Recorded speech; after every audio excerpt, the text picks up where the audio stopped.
Boa noite, muito obrigado pela receptividade.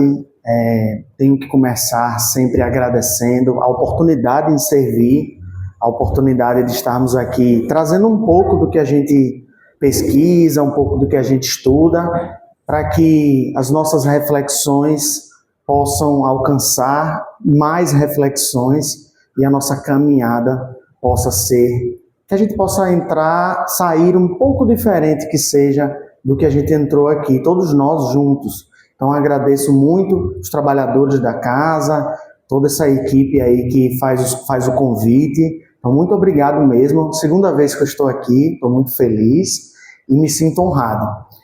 Hoje o tema que a gente traz é Não separareis o que Deus juntou, que está no capítulo 22 do Evangelho segundo o Espiritismo. E a minha introdução, eu queria falar um pouco desse ponto de vista que a nossa irmã leu tão bem aqui para a gente. Esse ponto de vista é um texto sensacional. Quem puder, hoje ou amanhã, fazer uma leitura em todo o capítulo, o capítulo 2 e o item 5.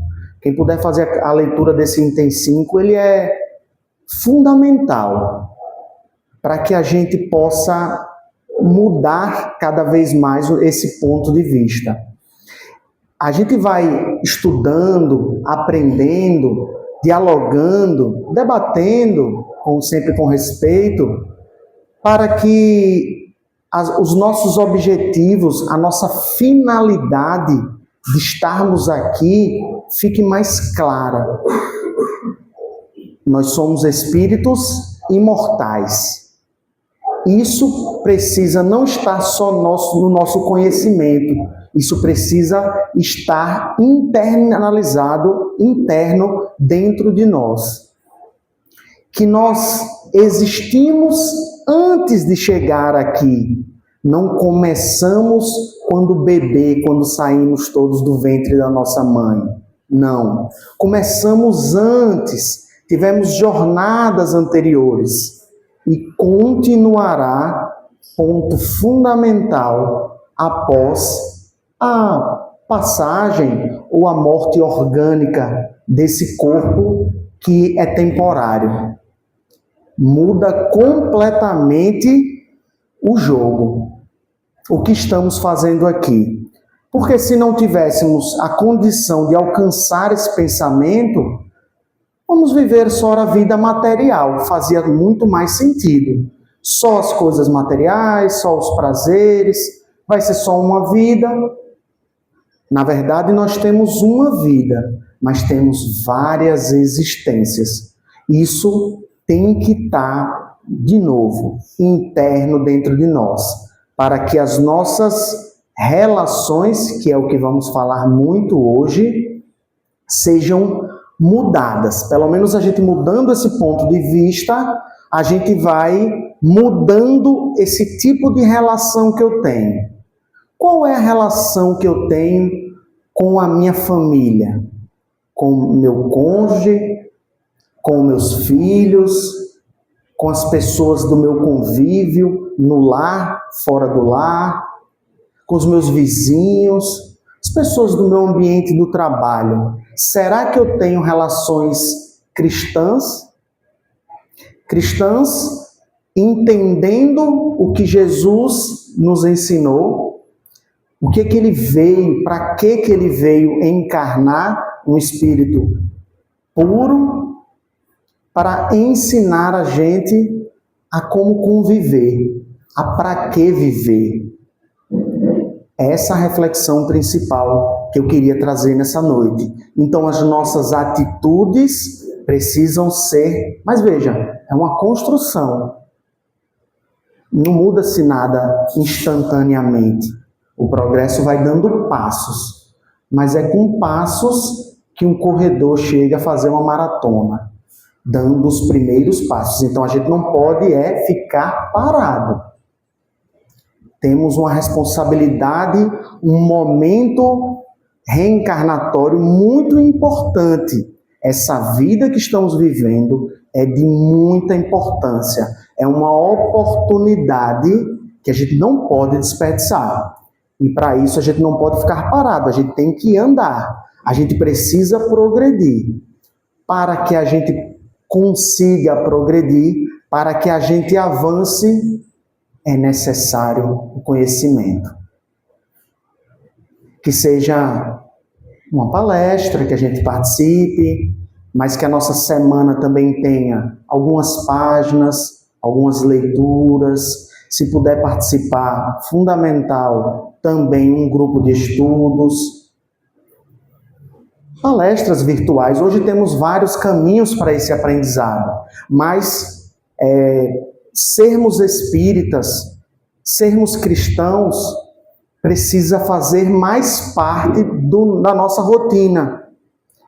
Não ser somente no ambiente religioso, que é maravilhoso, a gente está aqui junto. Mas ele precisa fazer parte do meu convívio. Então, as minhas relações, as minhas atitudes, como eu enxergo a vida, isso tudo tem que ser colocado em prática.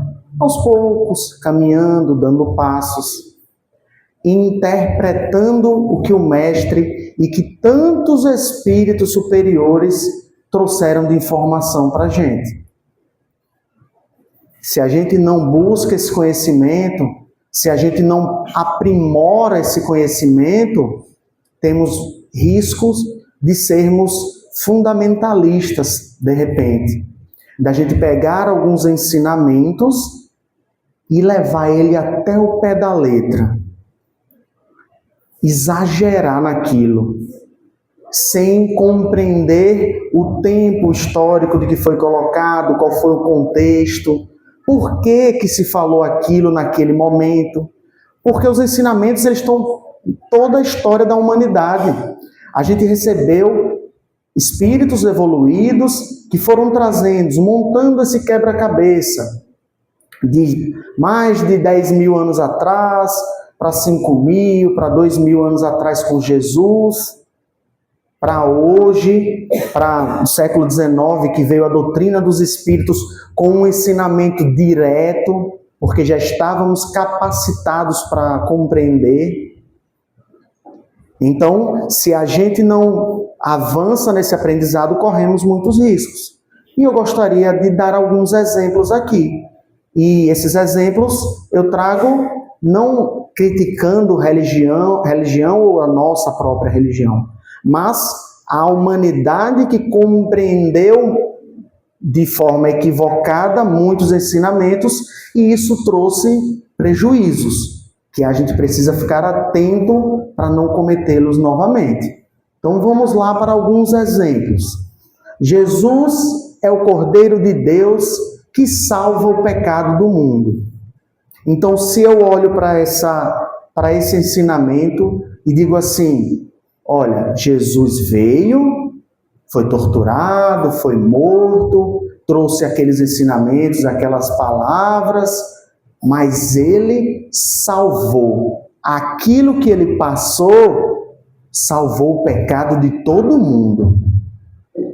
Isso é perigoso, porque isso tira a responsabilidade das nossas atitudes, dos nossos atos. Então, o que salva o pecado do mundo não é a morte e a crucificação de Jesus, é o ensinamento que ele traz para que a gente possa mudar, recomeçar, renovar, fazer de novo, quantas vezes forem necessárias. Isso que vai salvar o pecado do mundo. Um outro exemplo. Vejam que muito é citado ainda da lei mosaica, da Torá, da lei do Antigo Testamento, como a gente chama, a lei de Talião, né? Que é o olho por olho e dente por dente. E aí eu estava vendo Jorge Elahá essa semana e ele estava falando assim, que coisa maravilhosa que foi o olho por olho, dente por dente. Aí eu já abri logo aquele olho, fiquei, meu Deus, o que é isso? E Jorge Elahá traz o contexto e a explicação. Porque naquela época, considerando o contexto histórico, isso está há mais de 3.500 anos atrás, muito antes da chegada de Jesus.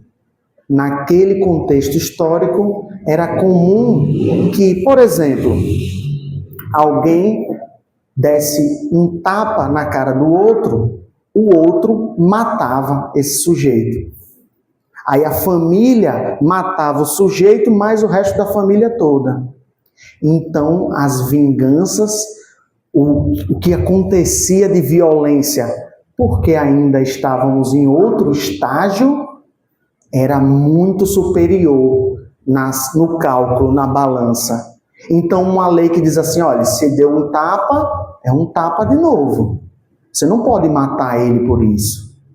Olha, se agredir um filho, agride outro filho. É claro que é absurdo trazer isso para os dias de hoje. É, porque esse é um ensinamento lá daquela época, para aquela sociedade. Então, para que se diminuísse a violência, você trazia ali, olha, dente por dente, você não pode fazer mais do que isso. Olho por olho, você não pode fazer mais do que isso. Depois vem Jesus, para dizer, ó, não é mais para vingar.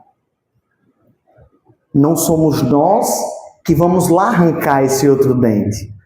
A lei divina está aí, para mostrar causas, efeitos, consequências, mas não sai de quem for lá e arrancar esse dente. A lei agora é de amor. Veja, Jesus fala em amar inimigos. Construção de amor, que a gente vai falar daqui a pouco. E veja outro exemplo, é o da reencarnação. A reencarnação já existia antes de Jesus. Naquele contexto, naquele movimento religioso, se falava os judeus falam em reencarnação. Jesus vem e traz reencarnação nos seus ensinamentos. Por exemplo, no Evangelho de Mateus, quando diz assim, por que dizem os escribas ser preciso que antes volte Elias? O que os apóstolos estão perguntando ali? Jesus, eles estão dizendo, a gente acredita que você é o Messias, mas eles nas escrituras estão dizendo que primeiro tem que vir Elias. E por que Elias era um profeta de muitos, centenas de anos atrás, e ele teria que voltar antes do Messias. Então os apóstolos perguntavam, por que eles falam isso, se você já está aqui? E aí Jesus diz, é verdade que Elias há de vir e restabelecer todas as coisas, mas eu vos declaro, Elias já veio e eles não o reconheceram e trataram como lhe aprouve, e trataram como lhes aprouve. É assim que farão sofrer o Filho do Homem. E aí no final do Evangelho segundo Mateus, tem Mateus dizendo assim, então seus discípulos compreenderam que fora de João Batista que ele falara. Olha só, eles entenderam que Elias, não é que Jesus falou e ficou numa parábola. Todos que estavam ali entenderam que era de João Batista que Jesus estava falando, que Elias era João Batista. Ele veio, não reconheceram, decapitaram João Batista. Jesus traz esse ensinamento. E o movimento religioso, os cristãos continuam com esse ensinamento. Então, passaram-se 300 anos de perseguição aos cristãos, até que Roma, com o imperador Constantino, fala assim, se torna cristão e diz, pronto, agora o poder está junto com o cristianismo. Então todos agora têm que virar cristão, e aí a perseguição, até conta da humanidade, isso acontece, a perseguição muda. Até que no ano de 553 tem um imperador chamado Justiniano. Justiniano, ele casa com Teodora. Teodora era uma meretriz, uma mulher da vida, garota de programa, como se chama hoje, né? Então, quando ele se casa com ela, ela se torna imperatriz, as outras meretrizes ficaram questionando, olha só, então ela é uma das nossas, nós podemos também, nós podemos tudo. Esperanças para aquelas mulheres. Acontece que a imperatriz agora não gosta daquilo. E aí ela se sente diferente porque agora ela está em outro poder e ela manda matar e perseguir as meretrizes. Quando acontece isso, o ambiente de Roma, aquele ambiente religioso diz: olha, isso você vai voltar, você vai acabar pagando por isso aqui. Então, se não for nessa vida, vai ser em outra. A reencarnação ainda fazia parte do ensinamento, até que ela não aguenta aquilo, a consciência pesa muito, e ela diz assim para o marido: vamos ter que acabar com isso. Ele monta um concílio, faz uma reunião, e o poder era romano naquela época, e a partir dali não se acredita mais em reencarnação. Olha como a história da humanidade pode mudar, e a gente precisa compreender isso para não sair dentro dessas mudanças. E é nesse contexto que acontece muito também a má interpretação de não separe o homem o que Deus uniu. Vamos fazer uma reflexão aqui. Será que algum de nós temos a capacidade de separar algo que Deus uniu? Não é um pouco de pretensão nossa às vezes? Deus uniu, eu vou lá e separo. Como assim? Se Deus uniu, a gente não vai ter essa capacidade. Por quê? Porque Deus, a gente trata ali no primeiro capítulo do Livro dos Espíritos, os atributos da divindade. Deus é eterno. E veja, nós não somos eternos. Eita, Rodrigo, mas você falou no começo que nós éramos imortais? Nós somos imortais. Eterno é aquele que sempre existiu, sempre existirá. Nós fomos criados em algum momento e agora somos imortais, graças a Deus. Mas eterno só Deus é. Deus é imaterial. Então a humanidade também tratou muito como Deus ouve, Deus fala, Deus vê, e a gente materializa muito como Deus tendo boca, como Deus olhando, como Deus julgando a nossa imagem e semelhança, né?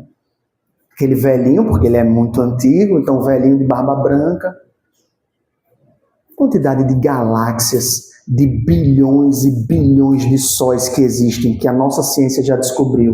O tamanho disso, e Deus que criou tudo isso. Então Deus é único.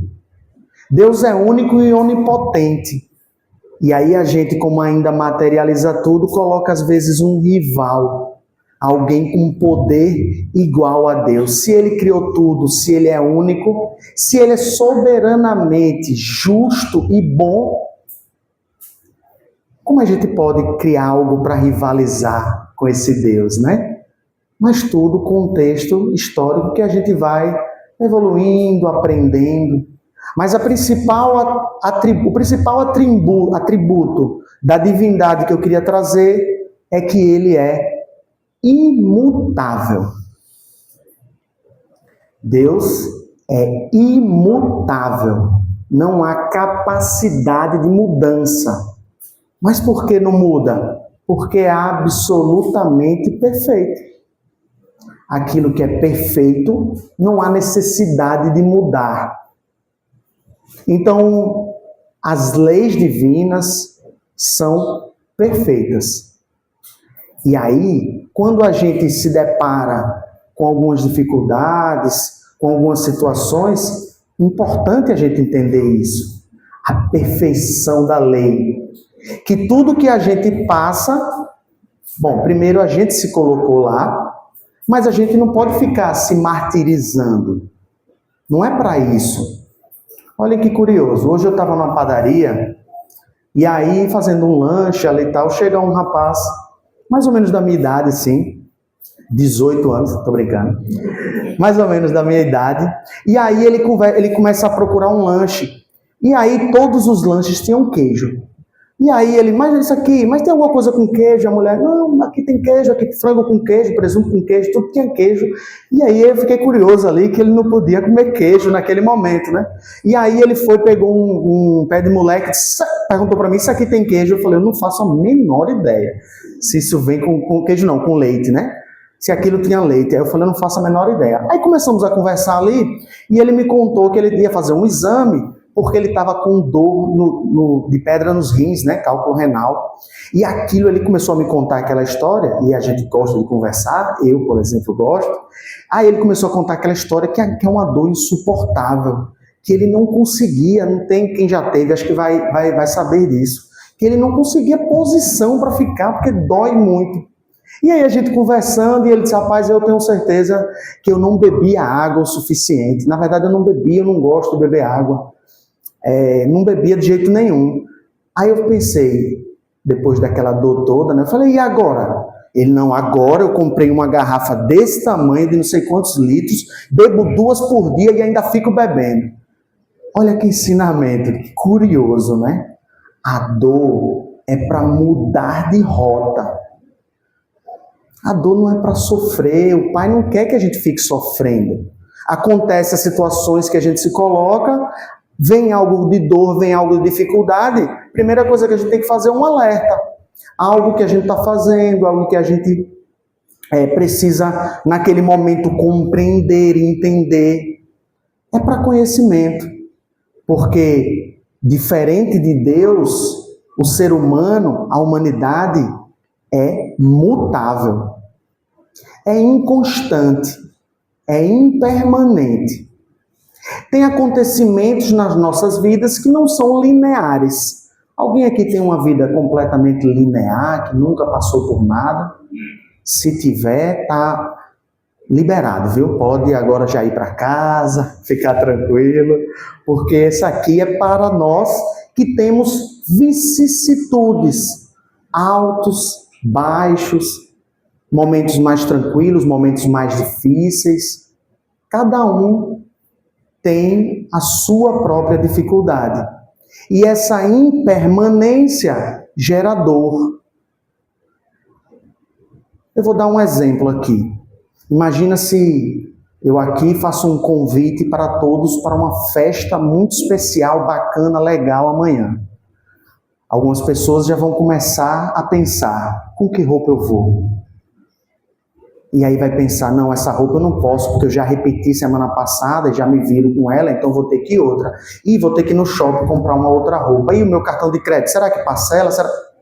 Pronto, a gente termina a palestra, a pessoa está aqui. A gente tem muita dificuldade de se manter no presente. Isso gera dor. Porque a impermanência, a dor das coisas que podem acontecer, não podem acontecer, muitas vezes a gente deixa de ser quem nós somos. Muitas vezes a gente deixa de amar por medo. Muitas vezes a gente deixa de se relacionar bem por medo. Às vezes desespero daquela pessoa que a gente ama, que ela possa fazer a passagem, que ela possa ficar doente. Então, o inconstante, o que é provável ou improvável, as mudanças nos tornam assim. Isso afeta demais as nossas relações. Os riscos da perda, por mais que seja temporária. Por isso que compreender a vida como temporária, essa da carne, essa da matéria, é uma construção que vai nos fazer melhor. Quantas vezes estamos presos ao passado porque a gente olha para trás e de repente alguém falou algo que nos feriu, uma atitude que nos magoou, e a gente se pune mais ainda com mágoa. Má água, né? Água parada. Se a gente deixar a água parada aqui por um tempo, a gente vai ver o que vai acontecer. Primeiro, não vamos deixar por causa do mosquito da dengue, né? Mas aquilo vai prejudicando física, mental e espiritual a nossa vida. O passado, ele existe, ele é importante para que a gente dê algumas olhadas. Por exemplo, como a gente está dirigindo um carro. Quando a gente está dirigindo um carro, o momento mais importante é a frente, é o presente, é o que está acontecendo. Claro que a gente dá uma olhadinha no futuro para saber para onde a gente está indo, a gente planeja a rota, Claro que a gente dá uma olhadinha para trás, vê o que passou, vê o que está vindo, aprende com o que passou. Então as relações, as situações do passado, elas nos servem para que a gente corrija o presente. E é natural a gente ficar triste. É uma defesa do nosso próprio organismo. O nosso organismo é feito para isso. Quando alguém nos ofende e a gente sente, é uma defesa do nosso organismo, para que a gente não fique, né? Se a gente não sentisse nada, como seriam as relações? Então a gente entende que aquela agressão dói.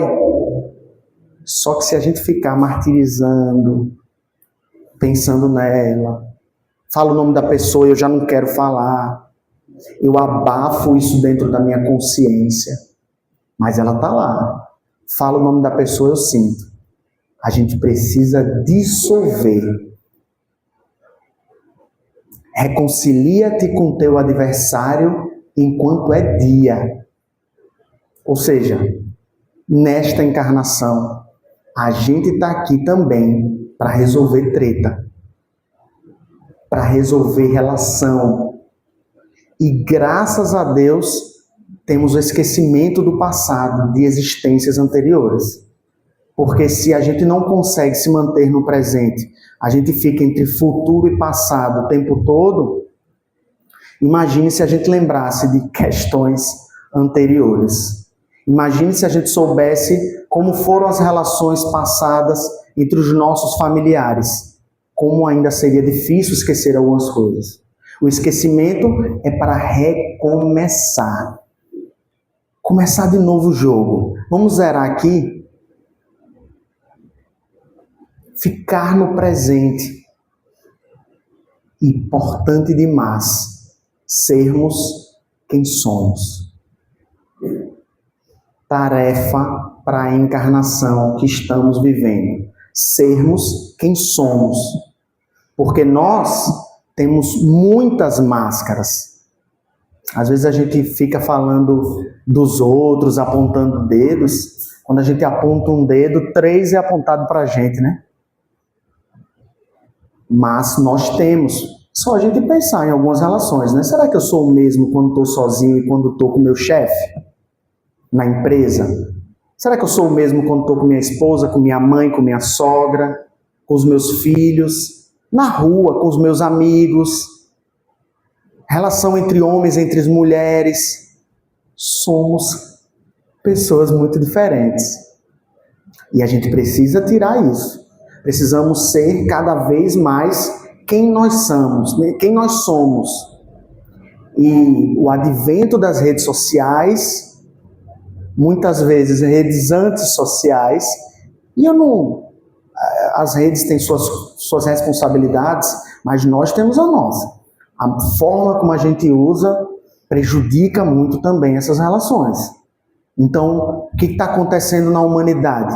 Que a gente olha para algo e de repente está todo mundo fazendo a mesma coisa, todo mundo querendo ser o mesmo, todo mundo quer ter o mesmo padrão, quer ser do mesmo jeito. Agora, recente, teve um tal de um morango do amor. Meu Deus do céu, eu não quero culpar o morango, a fruta, o doce, não, viu? Mas virou um desespero, porque todo mundo tinha que ter, todo mundo tinha que comer, todo mundo tinha que compartilhar, todo mundo tinha que dizer que comeu, todo mundo tinha que dizer que era bom, que era ruim. Será que é isso que vai ficar as nossas relações? Será que a gente vai ficar querendo sempre ser o que o outro é? Isso eu estou falando num contexto de humanidade, né? Sem individualizar. Cada um reflete dentro da sua própria condição, da sua própria vida. E Jung tem uma frase que o sapato que serve num pé aperta no outro. E não existe uma receita de vida válida para todo mundo. O sapato que cabe no meu pé aperta, de repente, em outra pessoa. Porque cada um, filho, lembra daquele Deus, tudo aquilo, daqueles atributos, nós fomos criados por Ele. Nós temos o gene divino, como diz Emmanuel, dentro, inoculado dentro de cada um de nós. Sermos quem somos, de verdade, cada vez mais, será o caminho para encontrar essa felicidade. essa paz, dá trabalho ser outra pessoa. É como mentira. Você conta uma mentirinha aqui, qual mãe que não ensinou isso, né? Conta uma mentirinha aqui, aí depois você tem que sustentar, e aí chega outra pessoa, aí daqui a pouco a mentira tá gigante, você não consegue mais viver com isso. Então dá trabalho. Dentro dessa imutabilidade divina e da nossa mutabilidade, das mudanças da condição da nossa imperfeição, por enquanto somos imperfeitos, mas seremos perfeitos, existe uma lei imutável, que é a lei que deve reger as nossas relações, que é a lei de amor. Será que a gente sabe o que é amor? De verdade, assim. Será que a gente sabe amar? Ou a gente está aprendendo isso? Importante que a gente entenda que a gente, imperfeito que somos, estamos aprendendo isso.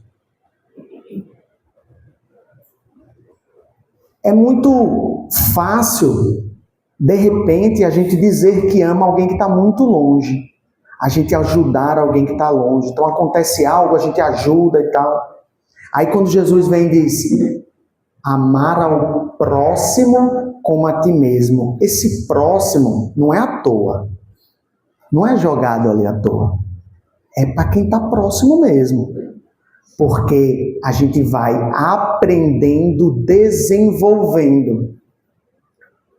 É difícil a gente amar quando a gente enxerga os defeitos de quem está perto da gente. É muito mais difícil a gente ajudar, às vezes, a alimentar um irmão que de repente está com um cheiro desagradável, ou que é ingrato. Aí a gente tem que colocar um pouco de empatia, se colocar um pouco naquela situação. Primeiro, será que eu já passei por isso em algum momento? Será que eu também já não fui ingrato? Será que eu não sou ingrato com algumas coisas? Como foi a vida desse irmão? O que ele passou? Por que ele chegou nessa condição? Essas reflexões ajudam a gente a amar. Por isso que a lei de amor aproxima para a gente ir entendendo e compreendendo. É só a gente olhar na frente e na porta das penitenciárias. A quantidade de mãe que está lá. Muitas mães nem querem seu filho fora da penitenciária, porque sabem que tornou um perigo para a sociedade e ele pode fazer aquilo de novo. Mas muitas não abandonam. Estão lá. O amor mais próximo que nós imperfeitos podemos entender é o amor de mãe. É um amor que cuida. E se eu disser aqui, levante o braço, ande, é muito fácil. Mas se eu disser ame, me ame.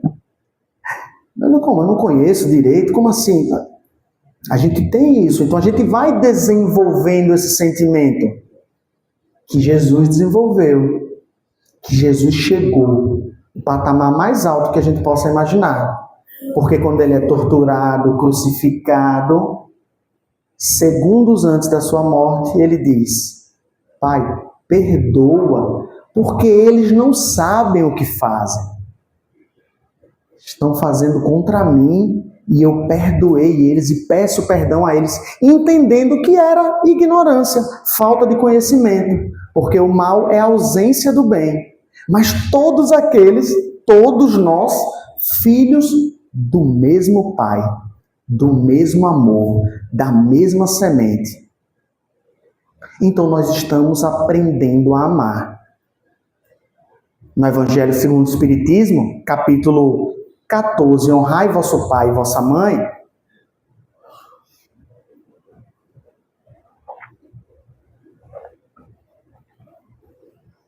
os laços de sangue não criam forçosamente os liames, as ligações entre os espíritos. O corpo procede do corpo, mas o espírito não procede do espírito, porquanto o espírito já existia antes da formação do corpo. Não é o pai quem cria o espírito do seu filho. Ele mais não faz do que lhe fornecer o invólucro corpóreo, o corpo, cumprindo-lhe, no entanto, auxiliar o desenvolvimento intelectual e moral do filho para fazê-lo progredir. Muitas vezes a gente tem essas relações e acha que é dono do outro. E olha só, o corpo sai do corpo, mas o espírito não. Somos todos da mesma criação. Existíamos antes, vamos continuar existindo. Importante a gente entender essa relação, porque a lei de amor, a lei de Deus, a gente não consegue separar.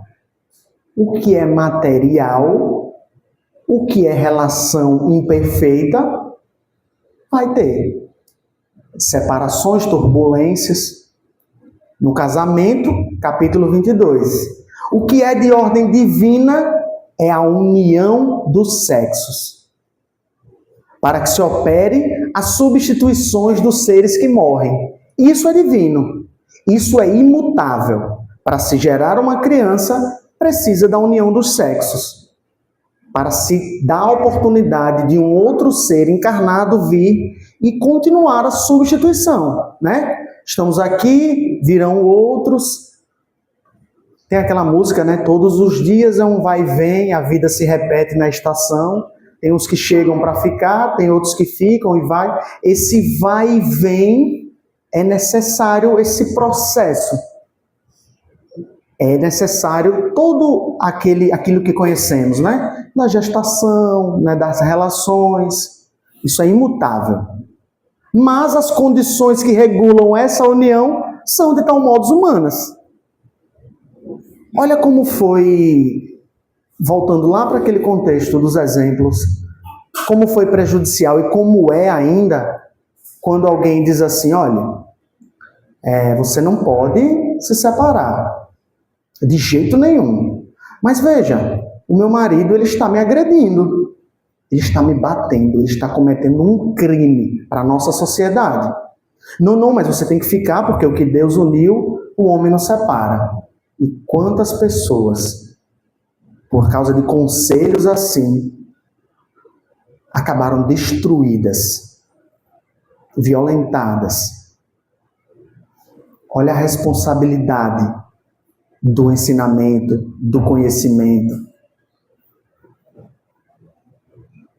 Então a gente precisa compreender, as relações humanas são imperfeitas. A lei civil tem por fim regular os interesses das famílias. E esses interesses variam segundo os costumes e as necessidades locais. Tem países que o adultério não é crime, tem países que é crime. Tem países que o homem pode casar com tantas mulheres. É uma condição daquela sociedade, estamos aprendendo. É uma condição temporária, isso vai mudando, isso vai refazendo, isso vai regulando. E será que nas condições do casamento, a lei do amor é tida sempre em consideração no momento que estamos vivendo? Todos se casam pela lei do amor? Todos se unem pela lei do amor? De modo nenhum. Não se leva em conta a afeição de dois seres que, por sentimentos recíprocos, se atraem um para o outro, visto que, as mais das vezes, essa afeição é rompida. O que se cogita não é a satisfação do coração, e sim do orgulho, da vaidade, da cupidez, numa palavra, dos interesses materiais. Casamentos arranjados. Até hoje, né, na sociedade a gente vê, principalmente esse movimento de poder, de política, casamentos arranjados, casamentos por dinheiro, casamento por sensualidade, que desfaz. Aí, foi Deus que uniu? É jogar a responsabilidade em quem não é responsável por isso. Isso é nosso caminho, nosso aprendizado. Essas relações eu vou abranger, vou aumentar, vou colocar as relações de amizade, as relações familiares, Então, como estão as nossas relações? Como está a relação da nossa família? O nosso ambiente? O nosso próximo mais próximo? Reflexão individual para cada um. Elas estão assim? Nas refeições a gente está assim? Na maioria das vezes, porque estamos aprendendo? Ou as nossas refeições estão assim? Como é que está o nosso convívio? Será que a gente está olhando, conversando, falando, sendo agradável? Será que a gente não vai colocar limite no uso de tela? Principalmente quando a gente fala dos jovens e crianças, da responsabilidade dos responsáveis, pai, mãe, tios, padrastos, madrastas, avós, que isso está afetando muito as relações. As filosofias orientais nos ajudam a gente se manter atento. E se manter atento nos dias de hoje é muito difícil. A gente está sempre desligado, porque a tela tem um mecanismo que é para cada vez mais a gente fique nela. Imagina o Sermão do Monte de Jesus hoje, se não teria as pessoas. Veja, Jesus falando coisas, né? Filmar aqui, deixa eu mandar, olha aqui, eu estou com Jesus, e Jesus falando lá. Não é? Quanto a gente está perdendo da vida porque a gente está querendo mostrar, porque a gente está querendo fotografar, e a gente perde um instante. A gente perde o momento, o que é agradável, o que é feliz. Olha num show de uma música, né, de uma banda, alguma coisa. Todos os celulares estão para cima. Às vezes o show está gravado, está passando na televisão, está passando no YouTube, já está tudo lá, não precisa eu gravar. Mas eu tenho que gravar, né? E ali eu estou perdendo, de repente, a música que eu mais gosto, né? Perder o momento. Isso se amplia quando falamos de perdermos os momentos com os nossos familiares. Com as crianças, o convívio. E aí depois fica, meu Deus, meu filho cresceu, eu não vi. Minha mãe foi para o mundo espiritual e eu não convivi. O que já não dá mais para fazer é o passado. A gente vai para frente. A gente se comunica com quem não está aqui pelo coração, pelo pensamento, pelo sentimento e pela certeza que a lei do amor não separa. Então todos os entes encarnados que amamos estarão conosco. Em breve, logo, já. Mas Rodrigo, de repente eu tenho 20 anos, vou viver 90. O que é isso para imortalidade da alma? Quantas trilhões de anos a gente vai viver? Essa é a forma de olhar, é a forma de pensar, é o ponto de vista que a gente precisa colocar no nosso dia a dia. O homem nenhum possui faculdades completas. Mediante a união social, é que elas umas às outras se completam, para lhe assegurarem o bem-estar e o progresso. Por isso, é que precisando uns dos outros, os homens foram feitos para viver em sociedade e não insulados. Lei de Sociedade, Livro dos Espíritos. Nós vivemos para viver em sociedade, em juntos. Ninguém possui todas as condições moral e intelectual completas. A gente vai aprendendo nessas relações, nessas trocas. Então, para isso, a gente precisa conviver. Não é com a tela, é com as pessoas. E vejam, a tela é importante. A tela é a nossa tecnologia, a gente usa. Eu estou falando de excessos. Os excessos que a gente tem dentro dessas ferramentas, que deixam que a gente deixe de conviver com quem mais amamos. E para a gente finalizar, essa questão 775 é crucial para tudo isso que a gente fala. Porque Kardec faz essa pergunta: qual seria para a sociedade o resultado do relaxamento dos laços de família? Qual é o resultado desse relaxamento? Uma recrudescência do egoísmo. Recrudescência, um aumento do egoísmo. Ou seja, Quanto mais afastado, mais eu quero saber só de mim. Quanto mais afastado, mãe, pai, filho, marido, mulher, qualquer relação humana, mais eu quero saber de mim e não do outro. Então, mas eu estou 24 horas com os meus familiares. Será? Como será que estão os nossos jovens, os filhos? Será que ele está vivendo muito mais no quarto, separado, longe? Porque pode acontecer que com esse aumento de egoísmo, quando que ele precise cuidar de nós, ele não quer saber, ele quer saber só dele, porque foi criado só, aumenta o egoísmo, quanto mais eu relaxo as relações. Então, meus amigos, meus queridos, minhas amigas, que a gente pense sobre essas relações, que a gente conviva como uma sociedade que precisa um do outro, que precisa se compreender, se entender, para que a gente dê passos para a lei do amor, que não muda e que é o caminho que todos nós teremos de relação um com o outro. Que Deus abençoe e traga muita paz para a vida.